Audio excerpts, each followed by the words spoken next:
Listopad je stigao, a vaš vrt skriva nevjerovatan potencijal.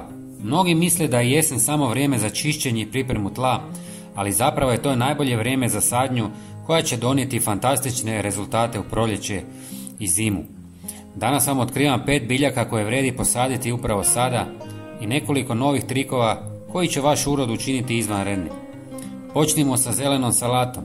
Jesen je idealna jer salata voli svježinu i laganu hladnoću.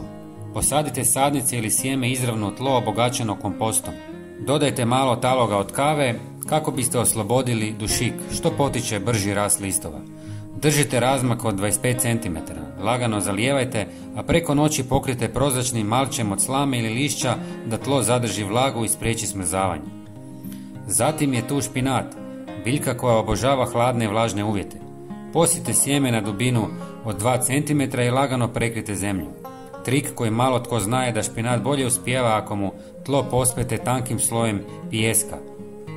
To poboljšava drenažu i sprječava truljenje korijena. Zalijevajte umjereno i očekujte listove pune vitamine u samo nekoliko tjedana. Sljedeća biljka je češnjak. Odaberite zdrave čenove i posadite ih 5 cm duboko sa razmakom od 15 cm. Umjesto uobičajenog komposta dodajte mješavinu komposta i mljevenih ljuškica jajeta kako biste poboljšali hranjivost tla i zaštitili češnjak od gljivičnih bolesti. Češnjak voli hladnoću i postepeno se razvija kroz jesen, tako da ćete na proljeće dobiti velike aromatične glavice. Sljedeći je kelj.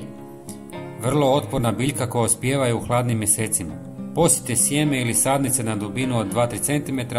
Ako želite ubrzati rast, posadite kelj pored luka ili poriluka.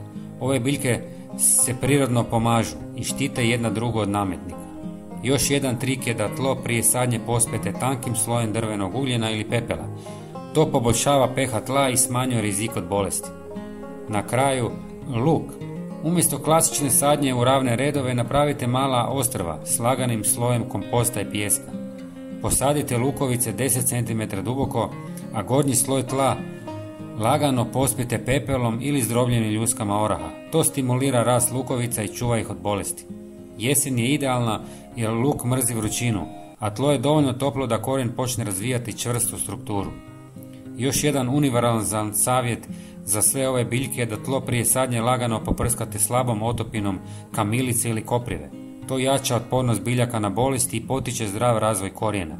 Također redovito uklanjajte suhe listove i provjeravajte vlagu tla, jer čak i mala promjena može značajno utjecati na kvalitetu uroda. Listopad je savršeno vrijeme za sadnju i rekordni urod. Podijelite u komentarima što ćete posaditi. Isprobajte nove trikove i gledajte kako vaš vrt oživljava.